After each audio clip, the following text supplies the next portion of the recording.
Hi. This is going to be a summary and description of Britney J's livestream titled, Going Real Life is Now Normal and Accepted. This was aired on her channel, allegedly in my opinion with Britney J, dated May 1, 2025. The livestream was a little over 5 hours, so I had to divide the transcript into 3 parts. Here are the findings. Preliminary summary, Part 1. Main topics.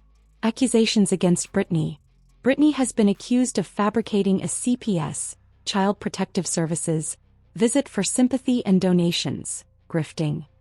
She denies it firmly, saying it really happened and sharing that it was traumatic for her and her children. Community division.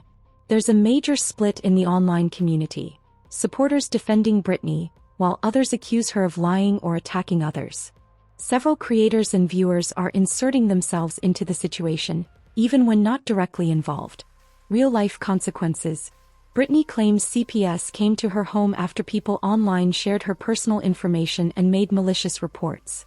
Doxing, threats, impersonation and harassment are ongoing, including the spread of her address and contact with agencies under false pretenses. CPS allegedly spoke with her children separately, and documentation exists to confirm the visit. Support and pushback. She receives massive support from her viewers. Many say they've defended her all day. Viewers are gifting memberships and encouraging likes, helping the channel's algorithm engagement. Other creators, Perplexed, Crafton, etc., are mentioned as publicly defending her. Response to specific accusations. Britney denies ever claiming a past CPS case. Refutes statements made by other creators, particularly one named Jessica, Granny/W, who spread what Britney calls pure defamation. Britney and her supporters discuss the harm of bringing children into online conflicts, emphasizing that she does not speak on others' kids and wants hers left out. Tone and emotions. Emotionally raw and distressed, Britney is clearly traumatized, hurt and frustrated. There's a strong sense of betrayal, especially by other creators who she believes are exploiting or fabricating narratives about her.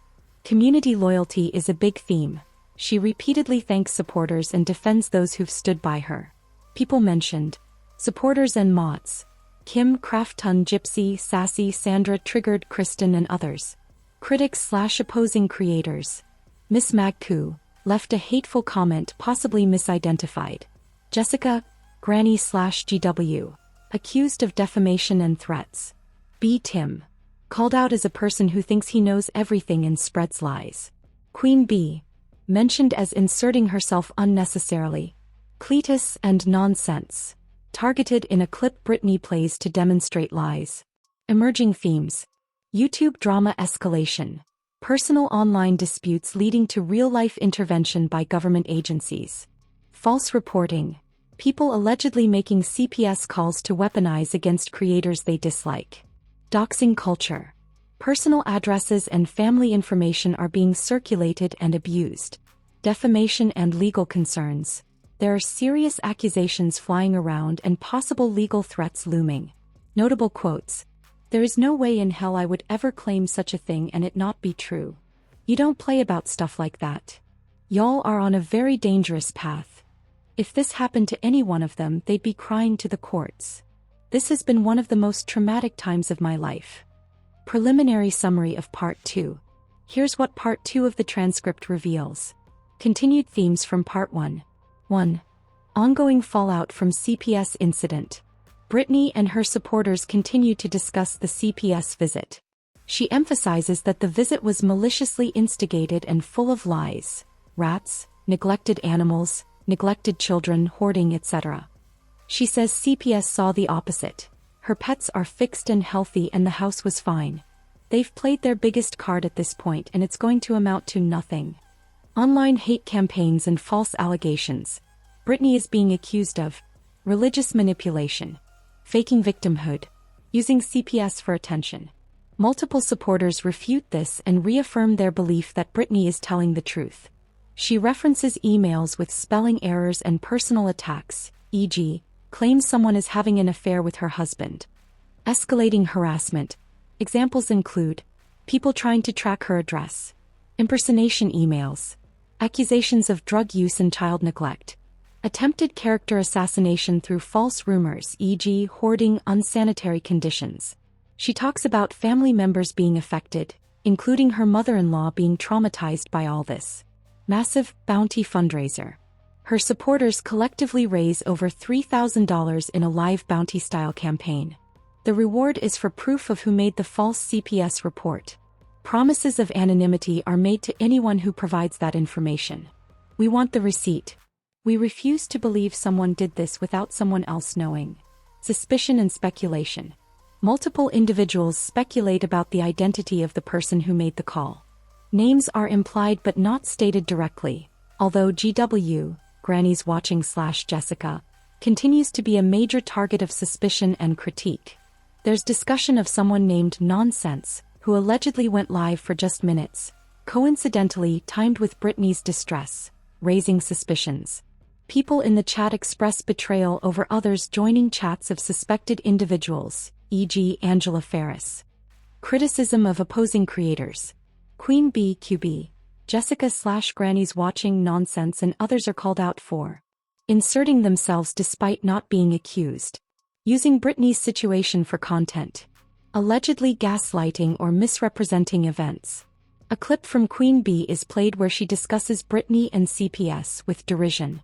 She's not even part of this discussion.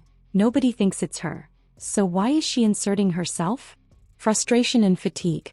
Britney and her panel express that the platform has become toxic. There's a longing to return to the old days, when fights stayed on YouTube and didn't go real life. Moral lines are being crossed, with doxing, CPS calls and personal threats now becoming normalized. The panel and community standing by Britney. Britney is surrounded by supportive panelists and chat members like Kim, Josh, Gypsy, Kelsey, Crafton, Sinner, Ivy League, Mischief, Shayna and more. People express admiration for her strength and anger at the depths to which the haters have stooped. Quotes that stand out.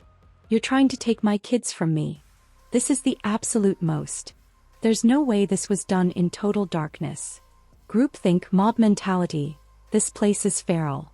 Coincidences don't happen every day. You just don't do that kind of thing." Key issues identified. Weaponization of CPS, using false claims to invoke state action. Cyberstalking and cyberbullying, ongoing attacks and impersonations. Community silence, lack of accountability in the broader community, normalization of doxing and threats. Creator responsibility, how platform personalities either deflect, escalate or de-escalate tension. Livestream summary, Britney's response to CPS allegations and community attacks. Event summary. This livestream was Britney's raw, emotional response to a malicious CPS, Child Protective Services, call made against her. The stream also served as a public defense against a rising wave of accusations, defamation and real-life harassment from various figures in the YouTube commentary community. Her supporters rallied around her, raising a $3,000 plus reward fund to identify the person responsible. First, let's go through a quick timeline of the major events that unfolded during Britney's livestream. Britney confirms that a real CPS visit took place. It was triggered by anonymous online reports accusing her of child neglect and animal hoarding. Online harassment. In addition to the CPS ordeal, Britney has been subjected to intense online harassment, including doxing, impersonation emails, and a series of false accusations targeting her family, her pets, her hygiene, and even her religious beliefs. Livestream defense. To address the growing rumors, Britney went live to tell her side of the story, defending her integrity and directly responding to the critics. Community fundraiser. In an overwhelming show of support, her viewers raised over $3,000 as a reward for anyone who could provide proof of who made the false CPS report. Creators called out. Several creators were heavily implied to be involved or at least complicit, including Jessica, also known as Granny's Watching, Queen Bee and Nonsense. Clips played. Britney played clips from some of these creators during the stream to expose what she sees as hypocrisy, lies and targeted harassment. Reflection and burnout. And finally, Britney and her panel took a moment to reflect on the state of the community, expressing sadness and exhaustion over how far the YouTube drama has gone. What used to be petty arguments has now escalated into real-life consequences.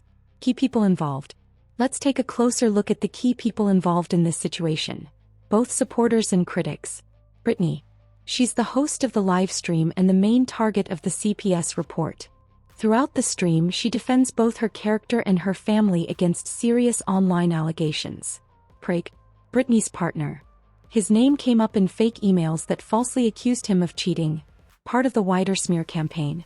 Gypsy, Kim, Josh, Sinner, Mischief, Kelsey, Shayna, and Crafton. These are Britney's most vocal supporters. They join her on the panel, offer emotional backing, and help moderate the chat during the live stream. Jessica, also known as Granny's Watching, or GW.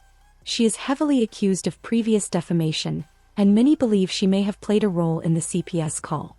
She becomes a central focus of criticism throughout the stream.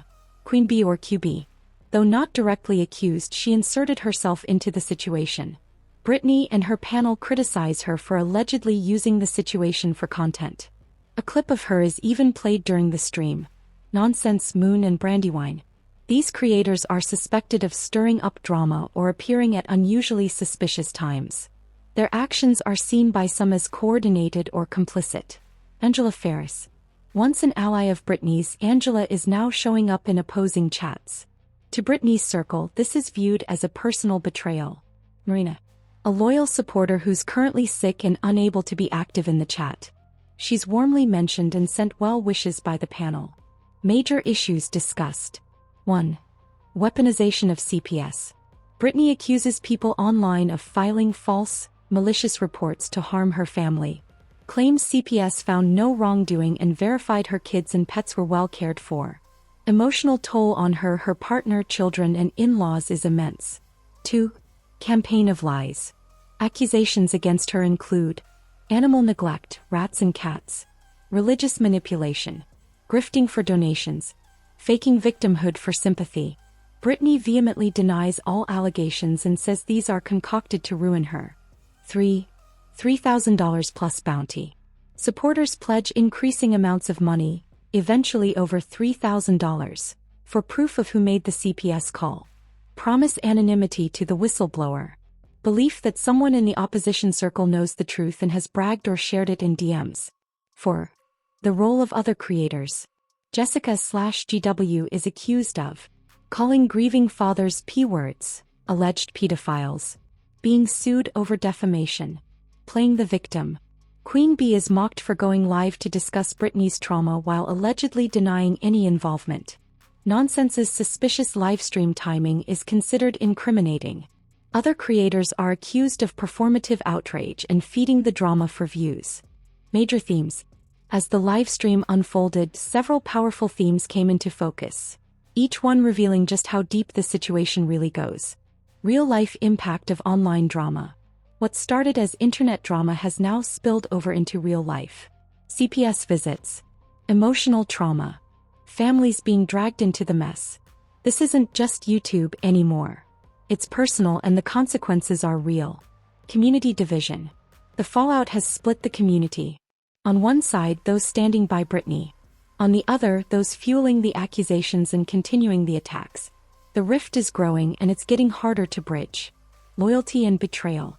There's a deep sense of hurt around loyalty. Friends who switched sides. People lurking in opposing chats. And many who stayed silent when it mattered most.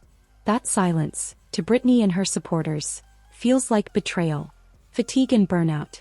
Everyone's tired. Britney, her panel, even longtime viewers.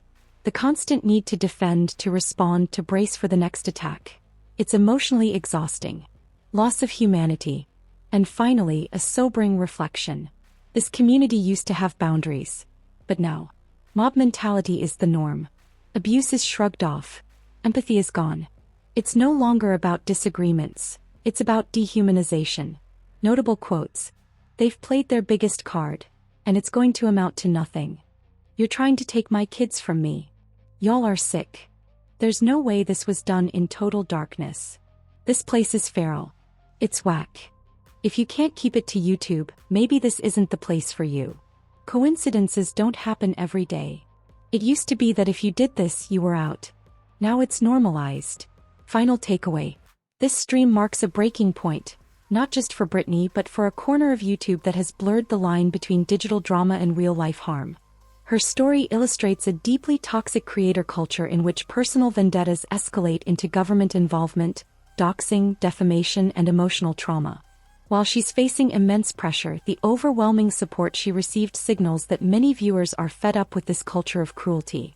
The live stream centers around a creator named Britney, who responds to a Child Protective Services (CPS) visit that she claims was initiated by a false report from someone within the YouTube commentary or drama community. The stream is a mix of emotional venting, group discussion, speculation, and an organized fundraising effort aimed at uncovering the person allegedly responsible for the call. Over several hours, Britney and a rotating panel of supporters, including familiar names like Gypsy, Josh, Kim, and others, discuss the situation in detail. They assert that the CPS call was not only unfounded but made maliciously with the intent to harass or destabilize Britney and her family. Throughout the stream, the panel also addresses broader issues in the community such as doxing, cyberbullying, betrayal among former friends, and the perceived erosion of empathy and boundaries on YouTube. 1. The CPS visit. Britney states that a real CPS agent visited her home, prompted by anonymous allegations of child and animal neglect. She says her home was inspected, her children were interviewed, and that no issues were found. Specific claims made by the anonymous reporter included having too many cats, rat infestations, and neglect of her children, all of which Britney firmly denies. The panel emphasizes that CPS found her pets to be healthy, fixed, and well cared for, contradicting the report. 2. The community's response. Britney's inner circle responds with outrage and disbelief that someone would make such a serious accusation. Several panelists suggest that they already know or strongly suspect who made the report, though no direct evidence is provided. There's discussion of behavioral tells, such as certain creators streaming at suspicious times or leaving cryptic messages. Some creators, particularly Jessica/Granny's Watching, Queen Bee, and Nonsense, are named or alluded to in ways that imply they may be involved, even if indirectly. 3. The reward bounty. In a show of solidarity, viewers begin pledging money to create a reward fund. The fund quickly grows from a few $100s to over $3,000, intended for anyone who can provide verifiable proof of who made the CPS call. The group insists that anonymity will be protected for anyone who comes forward, but that receipts, proof, are required. 4.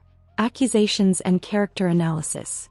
Much of the discussion centers on perceived hypocrisy, lies, and manipulative behavior by other creators.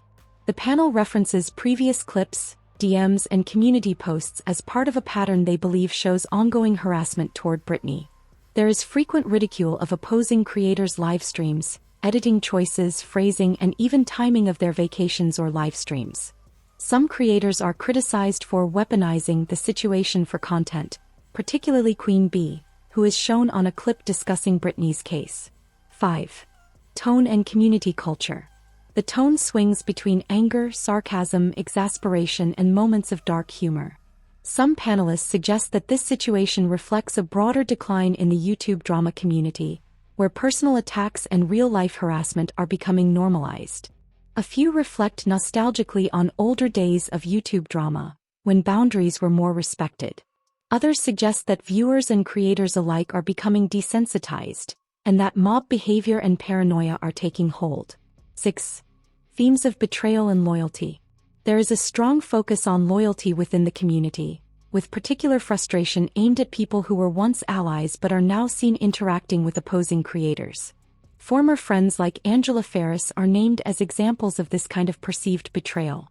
The idea of lurkers, or spies from other communities watching the stream is also frequently mentioned, adding a sense of mistrust and surveillance. Notable patterns and observations. No concrete evidence is provided to identify who made the CPS call. Suspicion is largely based on timing, behavior, and past interpersonal drama. Groupthink is prominent. Panelists and chat members often reinforce each other's assumptions and conclusions without direct verification. There is an emotional investment from both the panel and the chat audience, with financial pledges, public declarations of loyalty, and expressions of moral outrage. Humor and sarcasm are used heavily. sometimes to relieve tension, sometimes to mock perceived enemies. The stream functions as both a defensive narrative and a call for community justice, based on internal norms rather than legal action. This livestream served multiple purposes: a personal statement by Britney, a public defense against serious allegations, a rallying point for her supporters, and a community-wide effort to identify a perceived wrongdoer. While the emotional intensity is high and the support around Britney is visible and vocal, much of the conversation hinges on implication, inference, and pattern recognition, rather than confirmed facts. There is a strong belief among Britney's circle that the call to CPS was part of a broader, malicious campaign by rivals. The panel suggests that the YouTube drama ecosystem has shifted into dangerous territory, where real-world consequences are being weaponized for digital feuds. However, without direct proof or names, the situation remains speculative, albeit charged with emotion and collective certainty. No direct or explicit threats of violence, harm, or illegal action were made by the host, Britney, or her panelists. However, some key points and behaviors are worth noting for context. Reward bounty as pressure. The panel collectively raised over $3,000 as a reward for anyone who could provide proof of who made the CPS call. While not a threat, this could be interpreted as a form of social pressure or intimidation, depending on one's perspective. The goal was to expose someone, and anonymity was promised to the informant, not the alleged perpetrator. It's not illegal, but it walks a fine line between motivating truth and publicly incentivizing exposure. Implications of consequences. Several panelists discussed legal consequences or civil liability, particularly referencing defamation laws. For example, calling someone a P-word, i.e. pedophile, was discussed as defamation per se, suggesting potential lawsuits. Again, not a threat, but there's a clear tone of warning aimed at certain creators. Derogatory language and aggressive tone. The language towards certain creators, e.g. crazy, piece of, psychotic, was often mocking or aggressive. The panel speculated that someone would out themselves by reacting in anger or posting obsessively the next day, suggesting they were being watched. Panelists joked about the perpetrator turning themselves in if the reward got high enough. While this is aggressive, it does not rise to the level of a threat in a legal or violent sense. Reference to future retaliation. There was speculation that this kind of CPS report behavior could become more common, now that it had been normalized. Phrases like, "What are you going to do when they turn on you?" were used, implying that those involved might face future consequences, social, reputational, or legal, but again not physical or violent. Summary. No direct threats of harm or violence were made.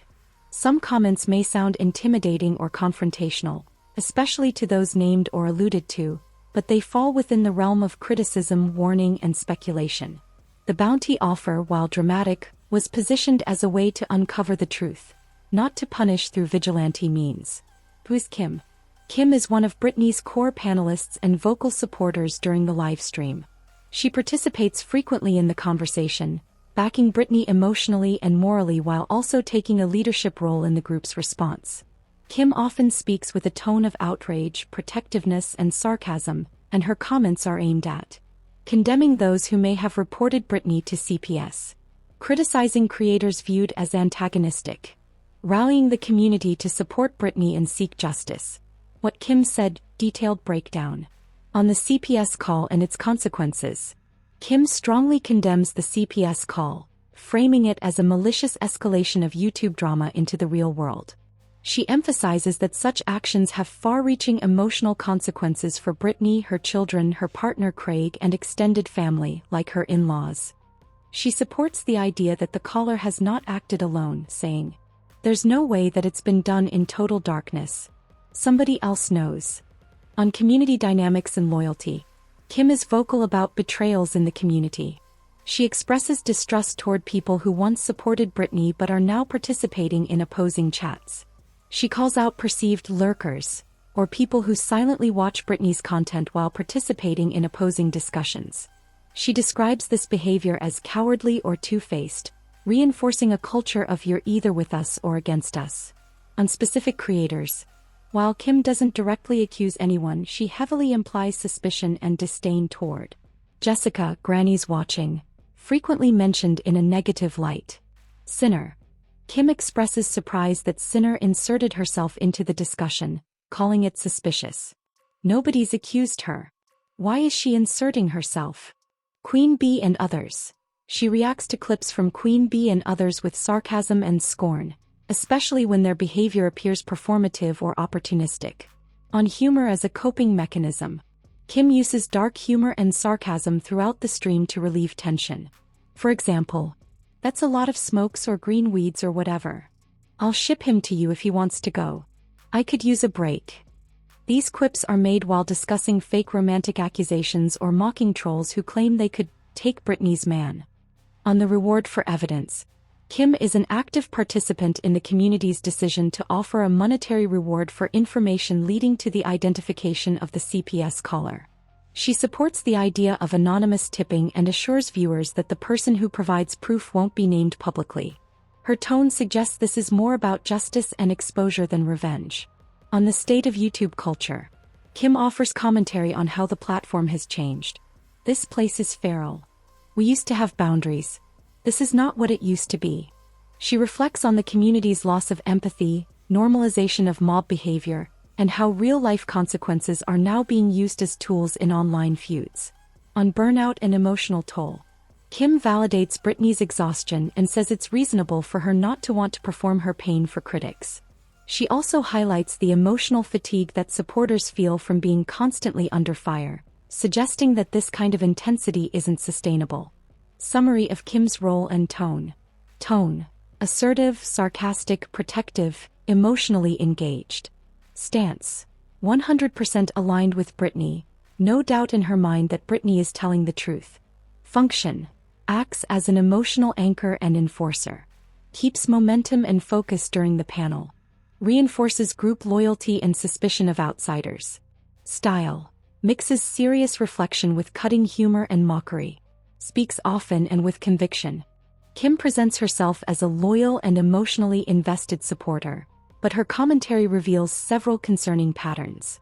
She speaks with conviction and certainty, often asserting assumptions as fact, particularly regarding who may have made the CPS call. She references 1 + 1 = 2 logic to justify assigning blame, yet provides no hard evidence, relying instead on circumstantial timing, tone, and prior grievances. Throughout the live stream, Kim plays a leading role in escalating suspicion and animosity, framing it as justified defense of a friend. Her sense of loyalty appears absolute. You're either with Britney or you're part of the problem. This black and white framing leaves little room for nuance or independent thought. Individuals who haven't explicitly taken Britney's side are viewed with suspicion or framed as betrayers. She even questions the presence of certain creators in other chats, not for what they said but simply for being there.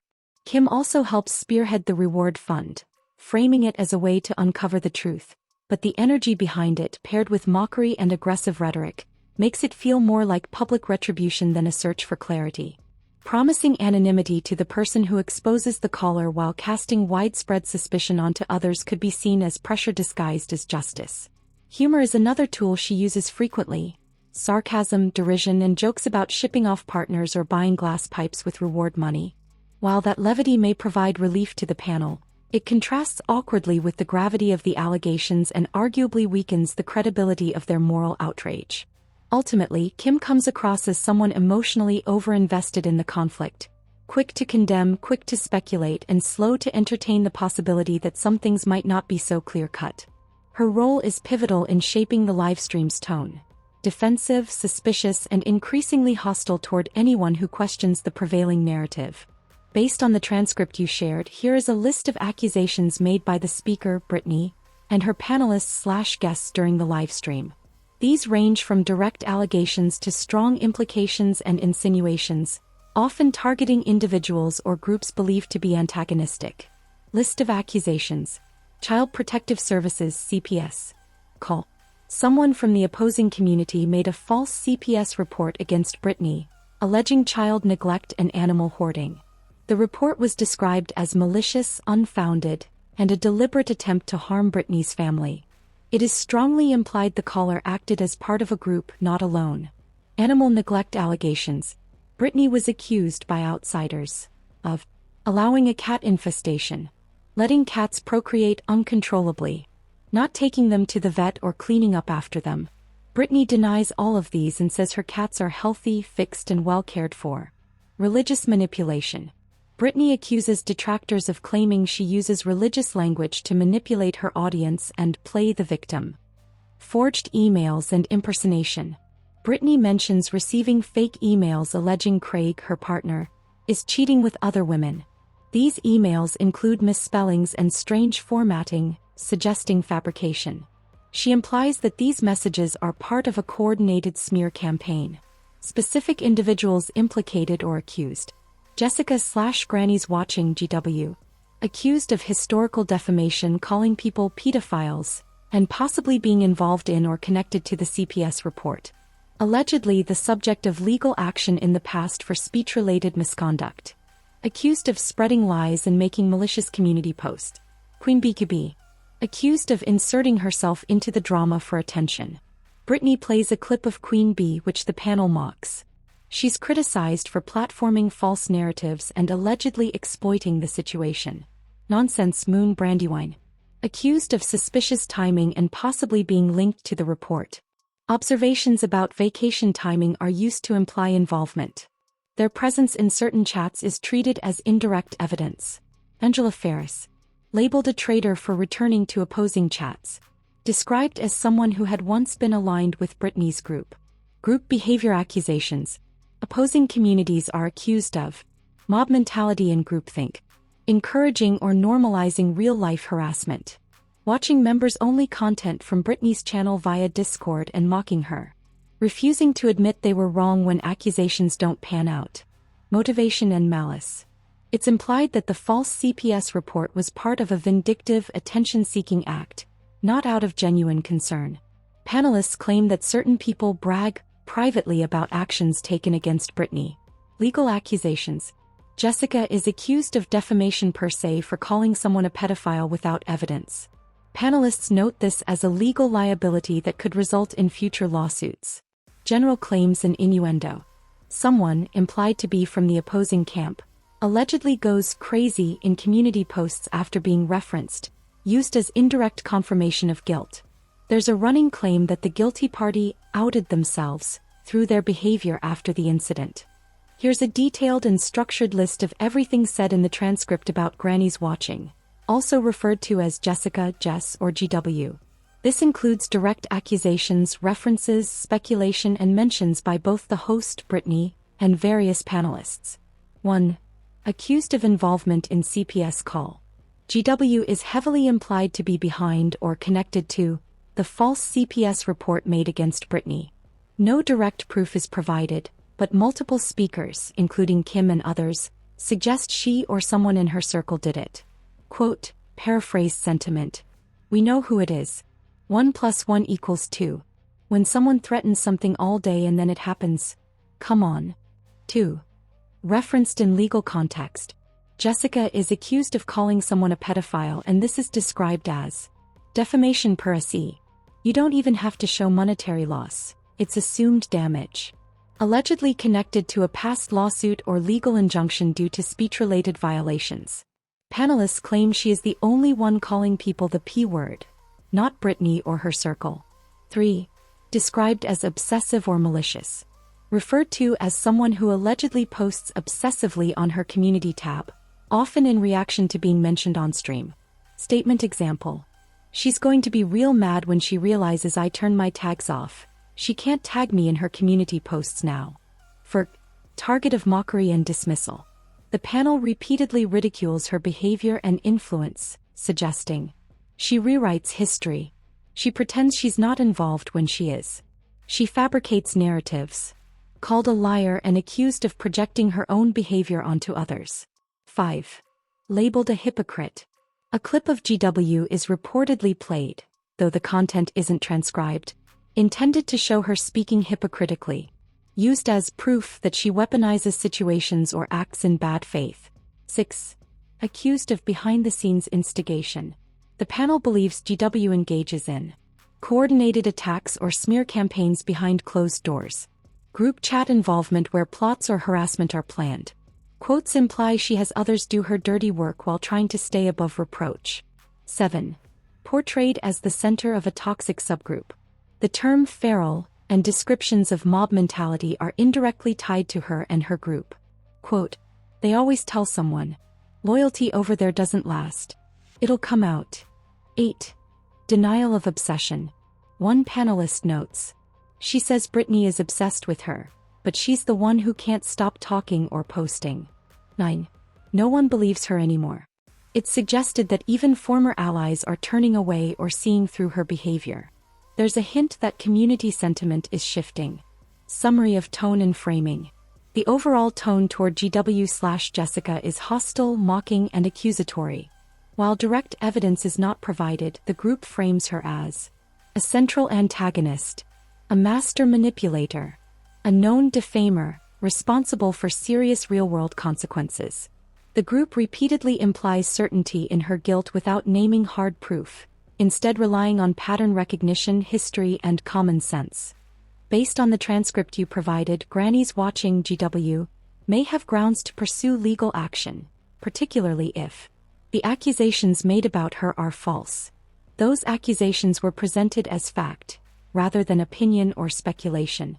They caused or could cause harm to her reputation, livelihood, or safety. 1. Defamation, libel, or slander. Basis in transcript.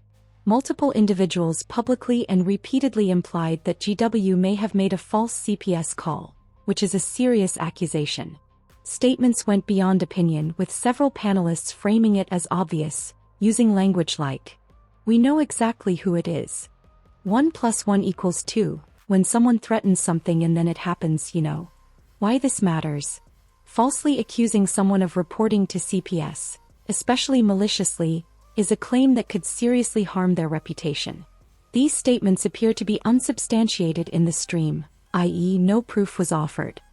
Legal viability. GW can prove the statements were false. They were made publicly. They damaged her reputation or relationships. She could have a defamation case. 2. False light, invasion of privacy. Definition. This involves public statements that place someone in a misleading or false light, even if not technically defamatory. Example in the stream. The panel suggests GW is a manipulative orchestrator behind serious real-life harassment campaigns. Even without naming her outright, the initials GW and Jessica are used, and the audience clearly knows who is being referenced. If this portrayal is inaccurate or misleading, she may argue it created a false public image of her. 3.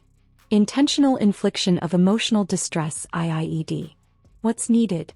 To claim this, GW would need to prove that the streamers acted outrageously, did so intentionally or recklessly, caused her severe emotional distress. Given the repeated mocking tone and calls for escalating exposure, e.g. the $3,000 bounty for proof, this could be argued if GW is innocent, and she can document emotional or psychological harm. However, this claim is harder to win without extreme conduct and strong supporting evidence. 4. Harassment or cyberstalking, civil or criminal.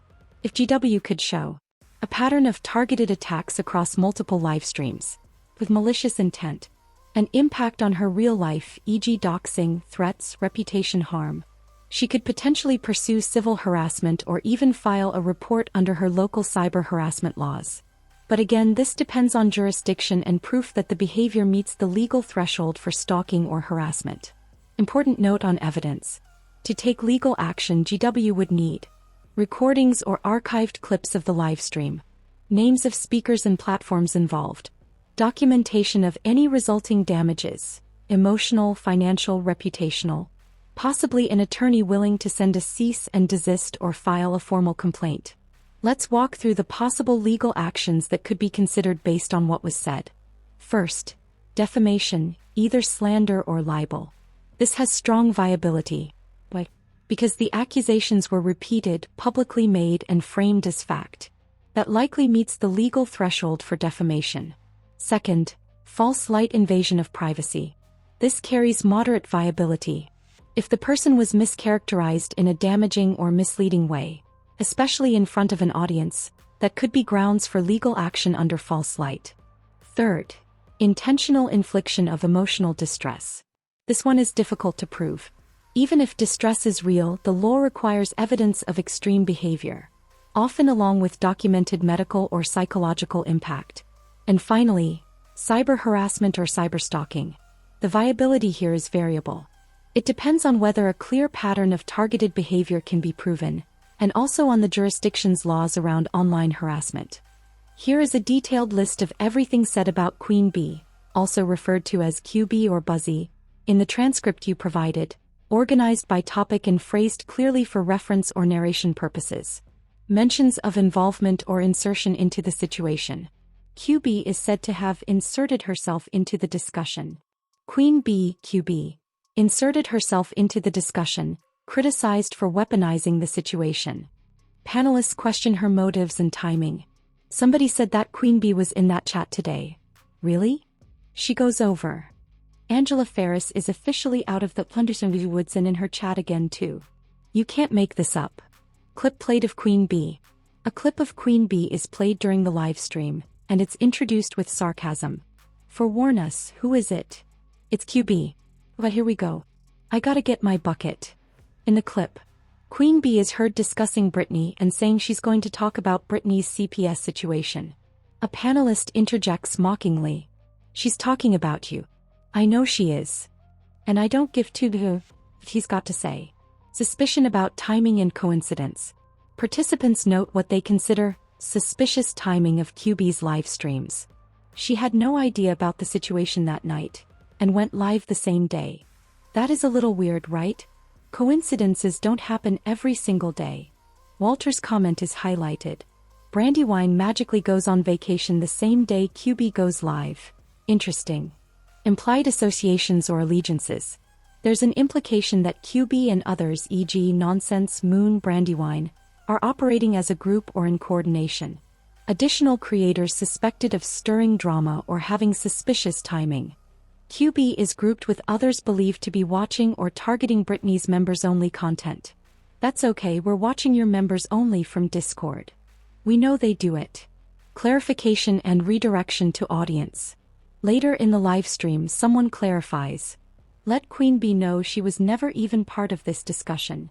Nobody thinks it's her. Nobody even thinks it came out of her camp. This could be an attempt to walk back earlier implications or avoid direct accusations. Sarcasm and nicknames. Queen Bee is occasionally referred to dismissively as QB, Buzzy, with sarcastic tones like, try a shot, you want to make sure you're up to date on all your shots before you go over there. This implies her chat or community is toxic or unsafe. Tone and emotional framing. The overall tone used when discussing Queen Bee is mocking, cynical, and dismissive. Panelists suggest, they always have your stuff up on their screen, it's weird. She'll be rage posting all day tomorrow. We turned off tags, she can't tag us anymore. Summary of characterization of Queen Bee, QB. Allegedly weaponizing the situation. Interfering or inserting herself without being addressed. Suspicious timing of live streams. Associated with other creators in a drama-stirring clique. Mocked by panelists and referred to sarcastically. Ultimately walked back as not being the culprit of the CPS call. Based on the transcript you provided, Queen Bee, QB, could potentially explore legal action. But the viability of any case would depend on what was said, how it was said, and how it was perceived by a reasonable viewer. Here's a detailed breakdown of the most relevant possibilities. 1. Defamation, slander. Context from transcript. Queen Bee was heavily implied to be involved in the CPS call, even if panelists later said, nobody thinks it's her. Nobody even thinks it came out of her camp. Prior to that disclaimer, several moments could lead an average viewer to suspect she was part of it. Her name was grouped with others being blamed. The chat and panel questioned her motives and timing, such as going live the same day. A clip of her was played while panelists mocked her. Legal considerations. If viewers reasonably concluded she was being accused of a criminal or malicious act, like filing a false CPS report, and the claim is false and it caused her reputational or professional harm, then defamation could be argued. However, much of the language was implied, speculative, or sarcastic. The disclaimer that nobody thinks it's her may be seen as mitigating. Summary: a defamation claim is possible, but success would depend on how strongly the implication was made and whether QB can prove actual harm. 2. False light invasion of privacy. Definition: this claim applies when someone is publicly portrayed in a misleading, offensive, or harmful way, even if the portrayal isn't explicitly false. Application here: Queen Bee was portrayed negatively, as opportunistic, toxic, and possibly aligned with people orchestrating real-life harassment. A sarcastic tone was used frequently. Get your shots before you go over there. Try not to catch anything. If QB can show that these portrayals created a damaging public image, particularly to her character or reputation, she could explore this option.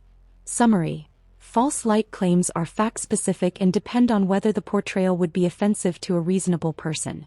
3. Intentional infliction of emotional distress (IIED) requires extreme and outrageous behavior, intent to cause distress, severe emotional harm typically documented.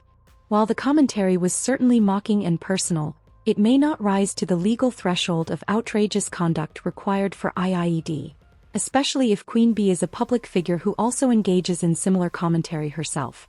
Summary: this is the least likely to succeed unless a clear pattern of targeted, abusive conduct can be demonstrated. 4. Use of her image or content without consent. The livestream. Used clips of Queen Bee's livestreams without transformative commentary or proper fair use defense, and the clip was used to mock or damage her. She could potentially file a copyright takedown request, e.g. via YouTube, or if escalated, a DMCA claim.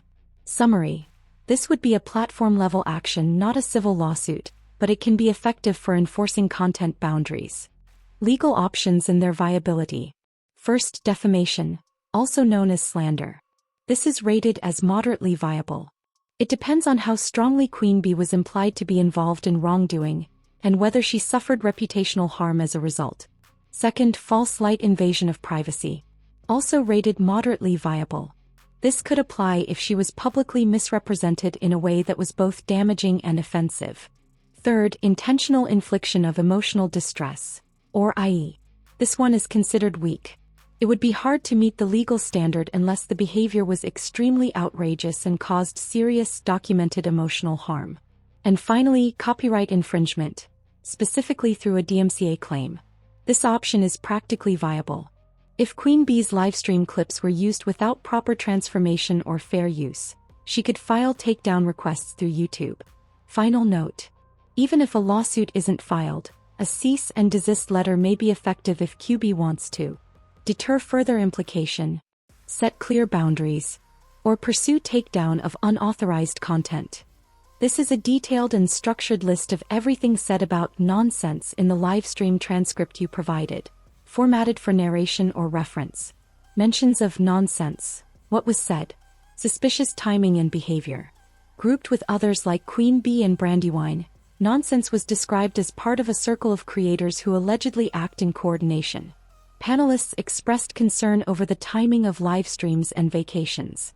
Additional creators suspected of stirring drama or having suspicious timing in relation to events, including nonsense. Association with drama. Nonsense is implicated indirectly, not through direct accusation, but by the company they keep and the nature of their content and timing.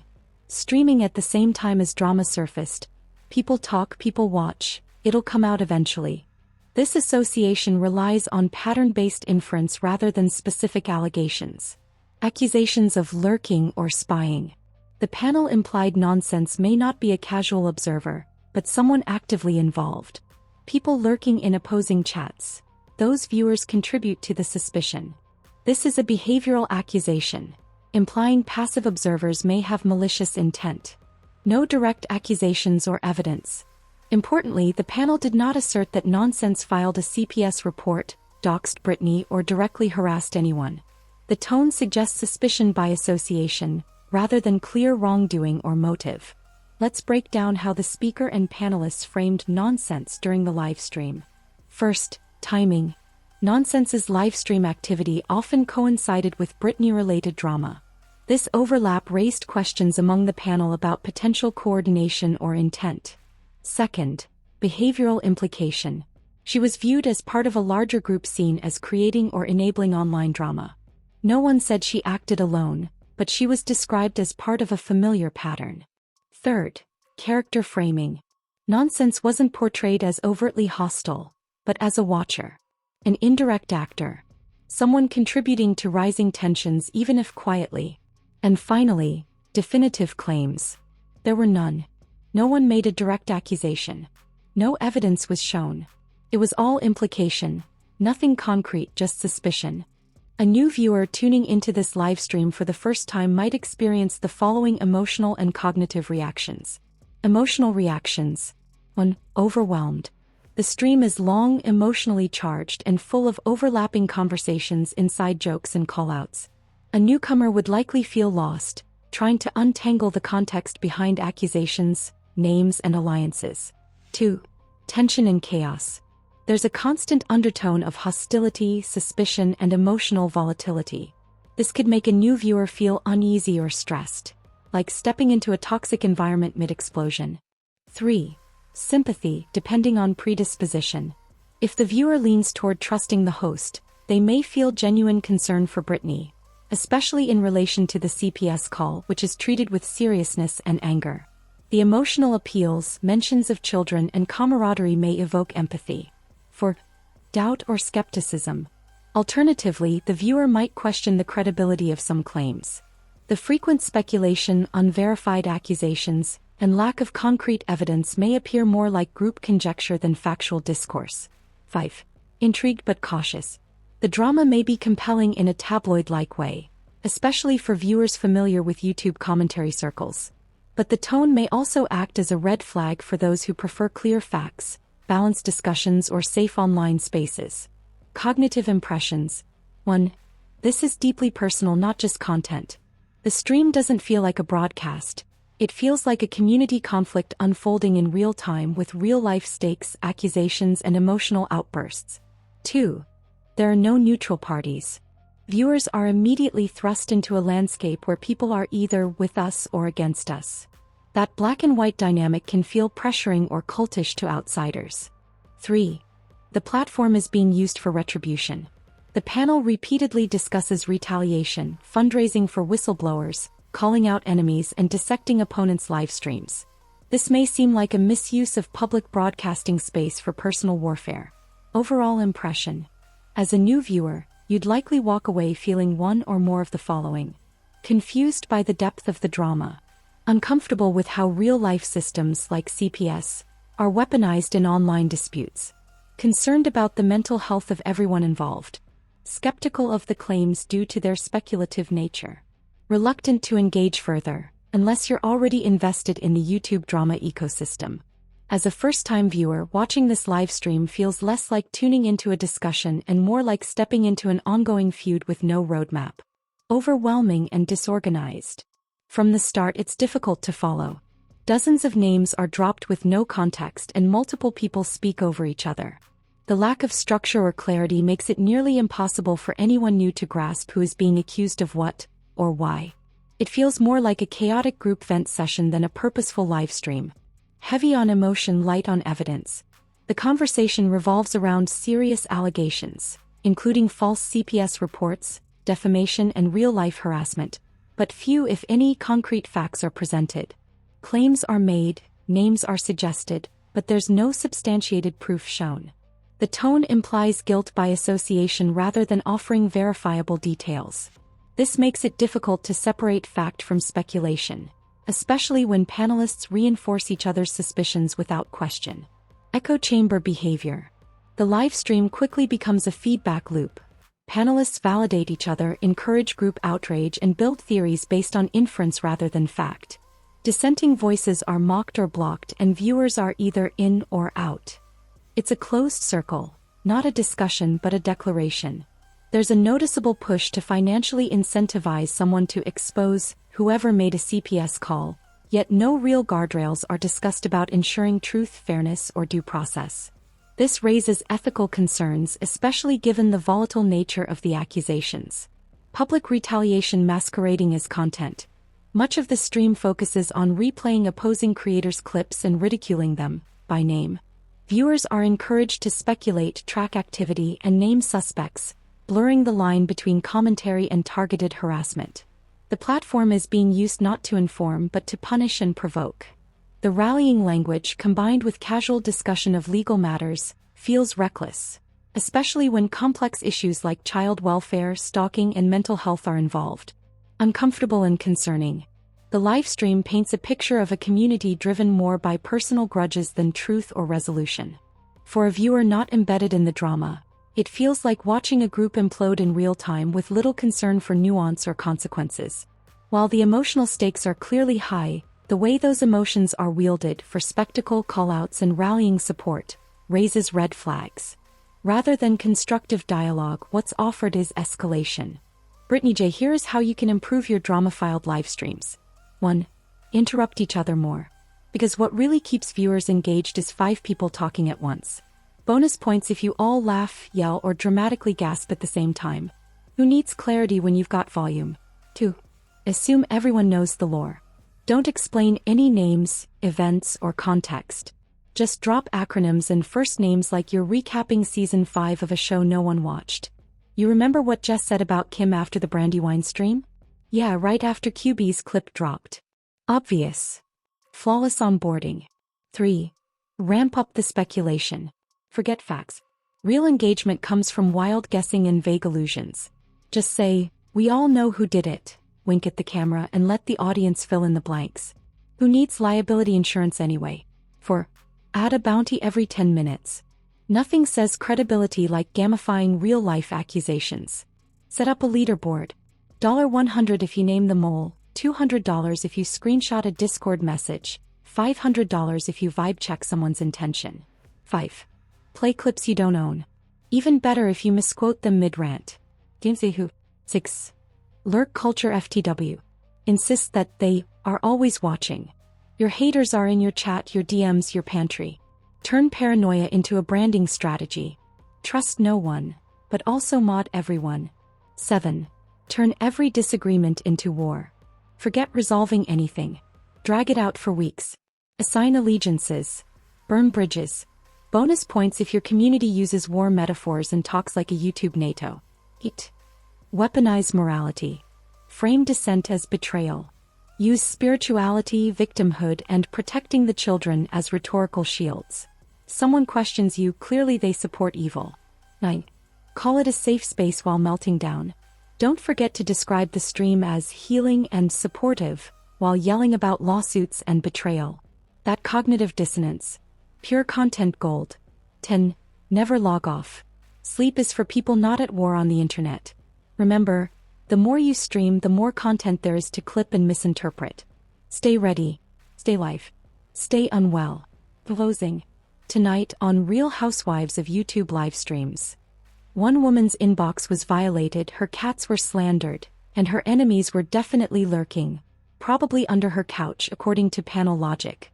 The livestream kicks off with a little light CPS trauma, followed by an ensemble cast of panelists who shout support, assign blame, and absolutely refuse to let facts ruin the vibe. Fake emails. A $3,000 bounty? Naturally. Accusations of rat infestations? You bet. Group telepathy about who's guilty? Stronger than 5G.